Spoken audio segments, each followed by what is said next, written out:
Assalamu alaikum dear students, my name is Hana Shaukat and I am your chemistry teacher. And in today's lesson, we are going to cover the remaining MCQs from our exercise of chapter 4. और साथ ही साथ हम detail में discuss करेंगे इन MCQs को solve करने का तरीका भी 1 by 1. सो मुझे उम्मीद है कि आप इस लेक्चर को बहुत ही ध्यान और तवज्जो से सुनेंगे. सो स्टूडेंट्स, जैसा कि आप जानते हैं कि हम पढ़ रहे थे हमारे MCQs from chapter number 4 in our previous lecture, और हम डिस्कस कर रहे हैं answers to the MCQs from exercise. और हमने प्रीवियस लेक्चर में डिस्कस किए थे फ्रॉम 1 till 8. आज के इस लेक्चर में हम स्टार्ट करेंगे फ्रॉम MCQ नंबर 9. सो चलिए जल्दी से शुरू कर लेते हैं. Statement says that which of the following compounds is not directional in its bonding. अब हो सकता है कि आपको ये वर्ड थोड़ा नया लगे, डायरेक्शनल, लेकिन हम अभी इसकी डिटेल को अंडरस्टैंड कर लेते हैं. But first let's have a look at the options. Option A is CH4, option B is KBr which is potassium bromide, C is CO2 which is carbon dioxide, and option D is H2O. Do I have to tell the name? H2O is formula for water. अब ये हमारे पास कुछ options है और हमें ये बताना है कि कौन से कंपाउंड हैं जो कि डायरेक्शनल नहीं है, यानी कि जिनकी डायरेक्शन नहीं होती. अब आपको ये पता होना चाहिए कि ये डायरेक्शन वाली स्टोरी क्या है. As we know that sometimes electrons are shared and sometimes electrons are transferred. If electrons are transferred, they form ionic bonds, and if electrons are shared, तो वो बनाते हैं covalent bond. Other types भी हैं जिनमें coordinate covalent bond है, और हमारे पास metallic bond है which is between the atoms of metal. लेकिन अगर हम बेसिक दो तरह की बॉन्डिंग की बात करें तो वो आयनिक और कोवलेंट ही होती है.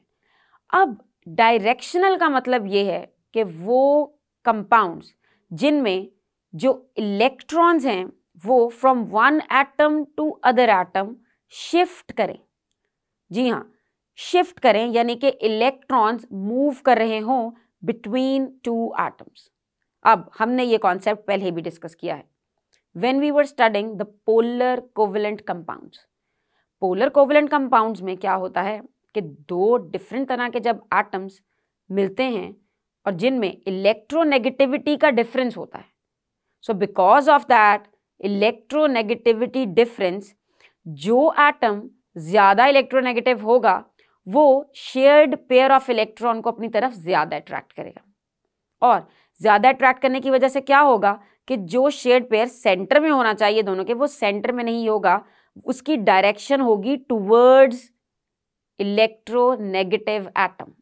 ये बहुत इंपॉर्टेंट पॉइंट है स्टूडेंट्स, इसको बहुत अच्छे से समझना है कि उसकी डायरेक्शन हो जाएगी towards the partial negatively charged thing, जो भी उसके अंदर प्रेजेंट होगी. मिसाल के तौर पे अगर आप हाइड्रोजन क्लोराइड की बात करते हैं तो हाइड्रोजन क्लोराइड में हाइड्रोजन और क्लोरीन दो मुख्तलिफ तरह के एटम्स इन्वॉल्व हैं, और क्लोरीन की इलेक्ट्रोनेगेटिविटी हाइड्रोजन से ज़्यादा है विच इज़ 3.2, हाइड्रोजन की है जस्ट 2.2. तो 1 इलेक्ट्रोनेगेटिविटी ज़्यादा है क्लोरीन की, मतलब क्लोरीन की पावर हाइड्रोजन से ज़्यादा है. तो जो शेयर्ड पेयर ऑफ इलेक्ट्रॉन है वो मूव करेगा टुवर्ड्स क्लोरीन, क्योंकि क्लोरीन की इलेक्ट्रोनेगेटिविटी ज़्यादा है. अब इस तरह से बनने वाले कंपाउंड्स को आप कहेंगे डायरेक्शनल. अब सवाल यह है कि कौन से डायरेक्शनल नहीं है. सो अंडरस्टूड है कि जो KBr है विच इज़ पोटेशियम ब्रोमाइड, ये एक कोवलेंट कंपाउंड ही नहीं है, ये है आयनिक कंपाउंड. जी हाँ, पोटेशियम एक मेटल है और ब्रोमीन एक नॉन मेटल है जो कि ग्रुप हैलोजन में से आती है. तो जब मेटल और नॉन मेटल मिलते हैं तो उससे बनता है आयनिक बॉन्ड. और अगर बात करें CH4 की या CO2 की या H2O की, तो ये सारे के सारे हैं हमारे पास डायरेक्शनल कंपाउंड्स. तो अगर आपको डायरेक्शनल और नॉन डायरेक्शनल में डिफरेंस पता करना है तो सिंपल सा तरीका है, आप सबसे पहले तो ये पता लगाएं कि वेदर इट इज़ आयनिक और कोवलेंट. अगर तो आयनिक है तो फिर तो वो हो ही नहीं सकता डायरेक्शनल, क्योंकि उसमें कंप्लीट ट्रांसफर ऑफ इलेक्ट्रॉन है. यानी कि एक एटम ने अपना इलेक्ट्रॉन निकाल के दूसरे एटम को दे दिया है, हमेशा हमेशा के लिए दे दिया है। वो सिर्फ तभी अलग होगा जब बॉन्ड टूटेगा, अदरवाइज वो दूसरे एटम के अंदर ही स्टे करने वाला है। सो इस सूरत में वो जो अट्रैक्शन और जो मूवमेंट ऑफ इलेक्ट्रॉन वाला सीन है वो पॉसिबल नहीं है। So correct option is B, which is KBr, potassium bromide, and the reason is because it is ionic compound. चलते हैं नेक्स्ट MCQ की तरफ, which is MCQ number 10। Ice floats on water because. Option A is ice is denser than water, B is ice is crystalline in nature, C is water is denser than ice, and D is water molecules move randomly। अब अगर इसमें आप देखें D option की तरफ कि water molecules move करते हैं रैंडमली, तो इससे फ्लोटिंग का तो कोई रिलेशन नहीं है, तो ये ऑप्शन पॉसिबल नहीं। अगर देखें ऑप्शन बी की तरफ, तो ice is crystalline in nature, तो क्रिस्टलाइन तो कोई भी चीज़ नेचर में हो सकती है, तो क्या क्रिस्टल चीज़ें अब फ्लोट करना शुरू हो जाएंगी? तो अब कंफ्यूजिंग स्टेटमेंट्स हैं हमारे पास दो, which is option number A and option number C, जिसमें बात हो रही है डेंसिटी की, और डेंसिटी डिसाइड करती है whether the thing is going to sink और it is going to float. Density होता है मास ओवर वॉल्यूम, किसी चीज का कितना मास है और वो उस हिसाब से कितना वॉल्यूम घेरती है, ये बताएगी डेंसिटी। अब अगर कोई चीज होगी ज्यादा डेंस तो वो सिंक करेगी, और अगर कोई चीज होगी कम डेंस तो वो फ्लोट करेगी। So option A says that ice is denser then water, तो अगर ice is denser then water तो इसको तो वाटर में सिंक हो जाना चाहिए, लेकिन हमें पता है कि आइस फ्लोट्स ऑन वाटर, तो उसकी रीजन है option number C, because water is denser than ice. जी हाँ, वाटर आइस से ज्यादा डेंस है। वाटर की डेंसिटी होती है 1 ग्राम पर सेंटीमीटर क्यूब, लेकिन आइस की डेंसिटी होती है करीब 0.97 समथिंग। सो थोड़ा सा स्लाइट डिफरेंस की वजह से ice floats on water. Next MCQ is covalent bond involves the.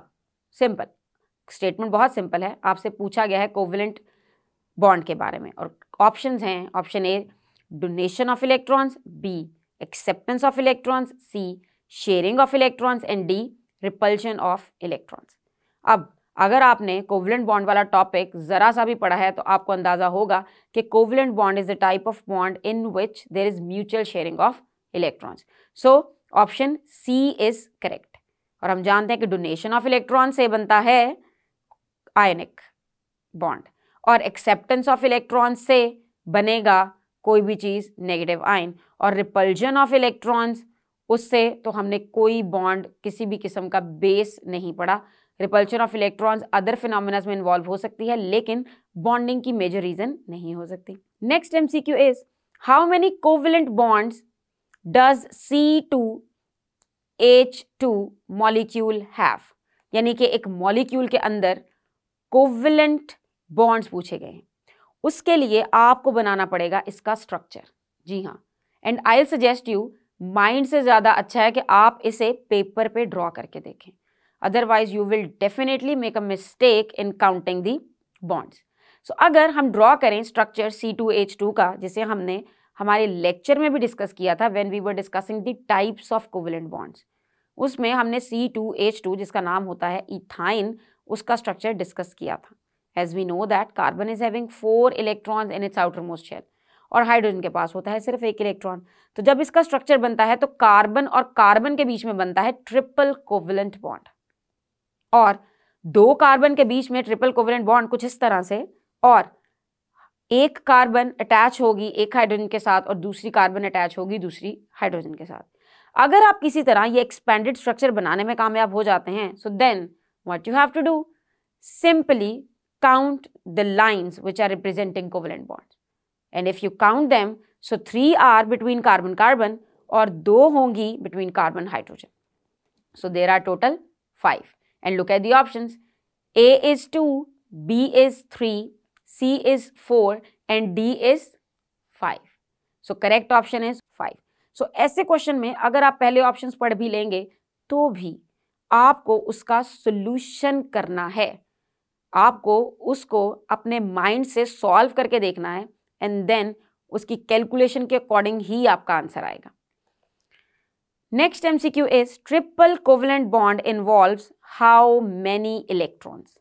अब ट्रिपल कोवेलेंट बॉन्ड का पता होने के लिए आपको उसकी डेफिनेशन की तरफ जाना पड़ेगा। इन ट्रिपल कोवेलेंट बॉन्ड हमारे पास बनते हैं 3 कोवेलेंट बॉन्ड और एक कोवेलेंट बॉन्ड में होता है एक बॉन्ड पेयर। जब हमने डिस्कस की थी डेफिनेशन ट्रिपल कोवेलेंट बॉन्ड की, तो उसमें हमने ये देखा था कि triple covalent bond involves 3 bond pair of electrons. So 3 bond pair of electrons बनेंगे ट्रिपल कोवेलेंट बॉन्ड में। तो एक बॉन्ड पेयर ऑफ इलेक्ट्रॉन में कितने इलेक्ट्रॉन हैं? As we know that pair का मतलब होता है 2। सो एक बॉन्ड पेयर में 2 इलेक्ट्रॉन्स होंगे, तो 3 बॉन्ड पेयर्स में कितने इलेक्ट्रॉन्स होंगे? Simple, they going to be 6 electrons and look at the options. A is 8 which is not possible, B is 6, yes, so B is the correct answer. C option says 4 which is not possible and D option says only 3, और 3 तो कभी pairing में possible ही नहीं है। लेकिन students आप यहाँ confuse जरूर हो सकते हैं कि ट्रिपल का मतलब होता है 3, तो हो सकता है आप जल्दी जल्दी में ऑप्शन डी चूज कर लें, लेकिन आपको इस बात पे जोर देना है कि जब भी कोवेलेंट बॉन्ड बनता है तो उसमें एक बॉन्ड पेयर में 2 इलेक्ट्रॉन्स इन्वॉल्व होते हैं, तो ट्रिपल में होंगे 6 electrons. MCQ number 14 is which pair of compounds has the same type of covalent bonds? And option A is O2 and HCl, B is O2 and N2, C is O2 and C2H4 and D is O2 and C2H2। तो अगर इनमें से देखा जाए option C की तरफ which is O2 and C2H2, तो उसमें है डबल कोवेलेंट बॉन्ड। जी हाँ, ऑक्सीजन के आउटर मोस्ट शेल में है 6 इलेक्ट्रॉन्स और उसको अपना आउटर मोस्ट शेल कंप्लीट करने के लिए रिक्वायर्ड होते हैं 2 इलेक्ट्रॉन्स। सो 2 ऑक्सीजन एटम्स ये मिलके बनाते हैं O2 मॉलिक्यूल, जिसमें शेयर होते हैं 2 इलेक्ट्रॉन्स फ्रॉम ईच एटम, यानी कि बनते हैं 2 बॉन्ड पेयर्स, यानी कि डबल कोवेलेंट बॉन्ड। इसी तरह अगर बात करें C2H4 की, जो कि है फॉर्मूला फॉर ईथीन, सो उसमें कार्बन को चाहिए 4 और इलेक्ट्रॉन्स, और वो अपने इलेक्ट्रॉन्स पूरे करता है कि हर कार्बन बॉन्ड बनाएगा 2 हाइड्रोजन के साथ और 2 बॉन्ड बनाएगा कार्बन कार्बन के साथ, यानी कि between carbon and carbon there is going to be double bond. As you can see in this expanded diagram of ethene कि कार्बन कार्बन में होगा डबल बॉन्ड। सो ये सिमिलैरिटी शो करता है। देख लेते हैं बाकी ऑप्शंस की तरफ भी। अगर बात करें ऑप्शन ए की, O2 एंड HCl, तो O2 तो अभी हमने डिस्कस किया कि उसमें तो होगा डबल ही बॉन्ड, लेकिन HCl हाइड्रोजन क्लोराइड, हाइड्रोजन को भी एक ही इलेक्ट्रॉन चाहिए और क्लोरीन के आउटर मोस्ट शेल में भी 7 इलेक्ट्रॉन्स हैं, तो सिर्फ एक इलेक्ट्रॉन ही शेयर हो सकता है, सो उसमें बनेगा सिंगल कोवेलेंट बॉन्ड। तो टाइप्स तो डिफरेंट हो गई। अब अगर बात करें O2 और N2 की, as we know that oxygen में बनेगा डबल बॉन्ड और N2 नाइट्रोजन जिसके पास हैं 5 electrons in the outer most shell, तो उसमें बनेगा ट्रिपल कोवेलेंट बॉन्ड, क्योंकि 5 + 3 = 8, तो उसको 3 इलेक्ट्रॉन्स चाहिए। सो 2 एटम्स 3 इलेक्ट्रॉन्स को शेयर करने वाले हैं। और अगर बात करें ऑप्शन डी की, तो इसे तो हमने अभी हमारे प्रीवियस MCQs में ही डिस्कस कर लिया था कि इथाइन में बनता है triple covalent bond between carbon and carbon. चलते हैं नेक्स्ट MCQ की तरफ, which is MCQ number 15। Statement is identify the compound which is not soluble in water। मतलब वो कंपाउंड बताएंगे जो वाटर soluble नहीं है। अब solubility के रूल्स मुझे उम्मीद है कि आपको याद होंगे। जब हमने मुख्तलिफ तरह के कंपाउंड्स की प्रॉपर्टीज को डिस्कस किया था, तो वहां हमने हर तरह के कंपाउंड की solubility को भी डिस्कस किया। अब अगर solubility की बात करें तो हमें पता होना चाहिए कि वाटर किस किस्म का सॉल्वेंट है, कि उसकी किसी चीज़ को अपने अंदर सॉल्युबल करने की कैपेसिटी क्या है। तो वाटर का डाइलेक्ट्रिक कांस्टेंट बहुत हाई होता है, जी हाँ बहुत हाई। और साथ ही साथ ये भी याद रखना है कि वाटर एक पोलर कंपाउंड है, एक पोलर कंपाउंड, यानी कि उस पर पार्शियल पॉजिटिव और पार्शियल नेगेटिव चार्ज आता है। So let's have a look at the options. Option A is C6H6 which is formula for benzene, B is NaCl which is sodium chloride, C is KBr, which is potassium bromide, and D is MgC, which is magnesium carbide. अब इसमें से correct option की तरफ अगर जाएं तो हमें पता है कि वाटर है पोलर, यानी कि उस पे होते हैं दोनों एंड्स पे कोई ना कोई चार्जेस, और आइडेंटिफाई करें कि इनमें से पोलर कौन कौन सी चीज़ें हैं। सो पोलर चीज़ें हैं NaCl, which is sodium chloride, क्योंकि इसमें बनते हैं आयंस। जी हाँ, इसमें आयंस बनते हैं, तो आयंस बनेंगे तो पॉजिटिव नेगेटिव चार्ज होगा, तो ये तो बहुत ईजिली पानी में सॉल्युबल हो जाएगा। जैसे कि नमक को आप पानी में डालें तो वो फौरन उसमें हल हो जाता है। इसी तरह पोटेशियम ब्रोमाइड भी है आयनिक कंपाउंड, तो वो भी पोलर सॉल्वेंट में डिसॉल्व हो जाएगा, और मैग्नीशियम क्लोराइड वो भी पोलर सॉल्वेंट में डिसॉल्व हो जाएगा। लेकिन अगर बात करें बेंजीन की, C6H6, तो वो है एक कोवलेंट कंपाउंड, और ऐसा कोवलेंट कंपाउंड जिसमें पोलैरिटी नहीं होती, नॉन पोलर कोवलेंट कंपाउंड, तो ये वाटर के अंदर सॉल्युबल नहीं होगा। ऐसे कंपाउंड्स होंगे सॉल्युबल सिर्फ ऑर्गेनिक सॉल्वेंट्स में, या फिर हम उन्हें कहते हैं नॉन पोलर सॉल्वेंट्स, जैसा कि अल्कोहल, ईथर, एसीटोन, इस किस्म के solvents. So option A is the correct option. Benzene C6H6 is not soluble in water. Next MCQ is which one of the following is an electron deficient molecule, कि किसके अंदर electron की deficiency है। Deficiency का मतलब होता है कमी। सो इलेक्ट्रॉन डेफिसिट या डेफिशिएंट मॉलिक्यूल के लिए हमें देखना पड़ेगा हमारा टॉपिक कोऑर्डिनेट कोवलेंट बॉन्ड वाला, जिसमें हमने देखा था कि एक एटम हो सकता है इलेक्ट्रॉन डेफिसिट, यानी कि उसको अपने इलेक्ट्रॉन्स पूरे करने के लिए मजीद इलेक्ट्रॉन्स की ज़रूरत हो सकती है, और एक एटम किसी भी मॉलिक्यूल में से ऐसा होगा जिसके पास एक lone pair of electron present है, तो उनके दरमियान बनेगा कोऑर्डिनेट कोवलेंट बॉन्ड। अब देखते हैं हमारी ऑप्शंस की तरफ। Option A is NH3 which is ammonia, B is BF3 which is boron trifluoride. मुझे उम्मीद है कि आपको याद होंगे कि ये नाम हम इस चैप्टर में काफ़ी दफ़ा डिस्कस कर चुके हैं। C is N2 and D option is O2। अब अगर बात करें डेफिशिएंसी की, तो जिनमें तो है N2 और O2, वो तो पॉसिबल नहीं है क्योंकि ये हैं मॉलिक्यूल्स, और N2 बनता है ट्रिपल कोवलेंट बॉन्ड से और उसमें नाइट्रोजन हो जाती है स्टेबल। O2 बनता है डबल कोवलेंट बॉन्ड से और जिससे भी ऑक्सीजन की सारी डेफिशिएंसी मुकम्मल हो जाती है। अगर बात करें NH3 की, तो NH3 में नाइट्रोजन फुल्ली स्टेबल है और ये इलेक्ट्रॉन रिच कंपाउंड है, यानी कि इसके पास एक लोन पेयर ऑफ इलेक्ट्रॉन मौजूद है। और अगर बचती है हमारे पास ऑप्शन बी, तो वो है बोरॉन ट्राइफ्लोराइड की। हम जानते हैं कि बोरॉन को आउटर मोस्ट शेल कंप्लीट करने के लिए मजीद 2 इलेक्ट्रॉन्स रिक्वायर्ड होते हैं after making 3 bonds with fluorine, यानी कि एक बोरॉन के आउटर मोस्ट शेल में है 3 इलेक्ट्रॉन्स, तो वो 3 के 3 इलेक्ट्रॉन्स बॉन्ड बना लेते हैं फ्लोरीन के साथ, तो उनके पास टोटल अगर हम बोरॉन की बात करें तो टोटल हो जाते हैं 6 इलेक्ट्रॉन्स, लेकिन फिर भी 2 इलेक्ट्रॉन्स उसे मजीद चाहिए ही चाहिए।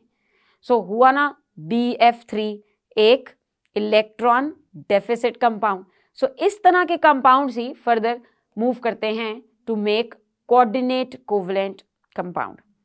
और आपको याद होगा कि हमने कोऑर्डिनेट कोवलेंट कंपाउंड की एग्जाम्पल में डिटेल में डिस्कस की थी, एग्जाम्पल जिसमें हमने देखा था कि कैसे अमोनिया का जो लोन पेयर है वो डोनेट कर दिया जाता है BF3 को, which is electron deficit.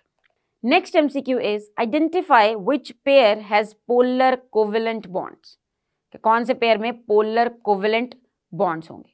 So pairs हमारे पास प्रेजेंट हैं O2 and Cl2। अब याद करें कि पोलर कोवलेंट कंपाउंड्स क्या थे। पोलर कोवलेंट कंपाउंड्स तब बनते हैं जब इलेक्ट्रोनेगेटिविटी का फर्क आता है, तभी बनते हैं पोलर कोवलेंट कंपाउंड्स। अब अगर बात करते हैं O2 and Cl2 की, तो देखने से ही पता चल रहा है कि O2 और Cl2 ये दोनों तो मॉलिक्यूल्स हैं, यानी कि ये बने हुए हैं होमो एटम्स से, ये होमो एटॉमिक हैं, सेम तरह के एटम्स से बने हैं, तो सेम तरह के एटम्स में तो कोई भी इलेक्ट्रोनेगेटिविटी डिफरेंस पॉसिबल नहीं है। सो O2 में कोई इलेक्ट्रोनेगेटिविटी डिफरेंस नहीं, मतलब कि O2 होगा नॉन पोलर, और इसी तरह Cl2 में भी नहीं, तो वो भी होगा नॉन पोलर, तो option A is not possible. Look at option B H2O and N2। अब H2O तो 2 अलग अलग तरह के एलिमेंट से मिलकर बना है, तो इसमें तो इलेक्ट्रोनेगेटिविटी डिफरेंस है, सो ये तो पोलर हो सकता है, यानी कि ये ऑप्शन हो सकती है। मगर लुक एट N2 तो है सेम काइंड ऑफ एटम से मिलकर बना हुआ, तो उसमें इलेक्ट्रोनेगेटिविटी का डिफरेंस पॉसिबल नहीं है। सो यानी कि ऑप्शन बी पूरी की पूरी ही पॉसिबल नहीं है, क्योंकि N2 कंडीशन को सेटिस्फाई नहीं करता। अगर देखते हैं ऑप्शन सी की तरफ, तो सेम सिनेरियो, वाटर तो पोलर है मगर H2 में होमोटॉमिक एटम्स हैं, तो वो भी पोलर नहीं है। और अगर बात करें डी ऑप्शन की, so here is our final answer, we have H2O जिसमें इलेक्ट्रोनेगेटिविटी डिफरेंस है और वो पोलर कंपाउंड है। और इसी तरह HCl हाइड्रोजन क्लोराइड, उसमें भी इलेक्ट्रोनेगेटिविटी डिफरेंस है, जिसको हमने बहुत डिटेल में डिस्कस किया था, और ये भी है एक polar compound. So option D is correct, water and hydrogen chloride. अब बढ़ते हैं हमारे लास्ट एमसीक्यू की तरफ, which is MCQ number 18, and according to statement, which one of the following is the weakest force among the atoms? कि atoms के दरमियान सबसे वीक फोर्स कौन सी होती है? Options are, A is ionic force, B is metallic force, C is intermolecular force and D is covalent force. अब याद करें हमारा topic which was related to intermolecular forces, और इंटरमॉलिक्यूलर फोर्सेस में हमने डिस्कस किया था डिफरेंस भी in introduction between intra and intermolecular forces, और हमने देखा था कि जो फोर्स होगी with in the atoms of एक मॉलिक्यूल वो होने वाली है बहुत स्ट्रांग, और जो होगी बिटवीन द मॉलिक्यूल्स वो होगी वीक। सो अगर बात करें ऑप्शन ए की विच इज आयनिक फोर्स, तो वो बनती है दो आयंस के बीच में इलेक्ट्रोस्टैटिक फोर्स से, और वो बहुत स्ट्रांग फोर्स होती है। इसी तरह मेटालिक फोर्स, इसमें भी मेटल के atoms are held together in sea of electrons, तो उसमें भी पॉजिटिव नेगेटिव अट्रैक्शंस आती हैं, और electrostatic force of attraction involve होती है, तो वो भी वीक तो नहीं होगी। अब जानते हैं कि मेटल्स कितनी स्ट्रांग होती हैं।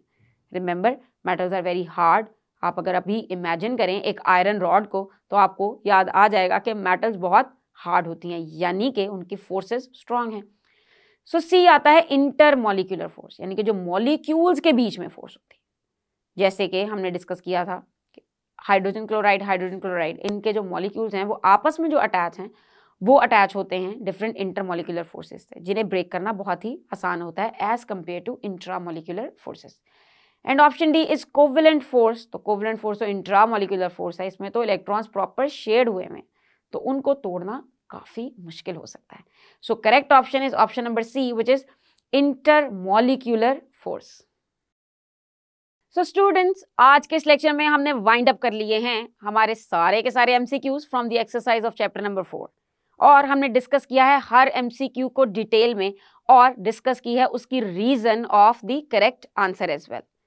और मुझे उम्मीद है कि अब अगर आपसे किसी भी तरह का एमसीक्यू पूछा जाएगा रिलेटेड टू दिस चैप्टर, तो आपको उसका आंसर देने में कोई मुश्किल नहीं होगी, क्योंकि अब हम सीख चुके हैं कि हमारे नॉलेज को अप्लाई कैसे करना है to find the correct answer.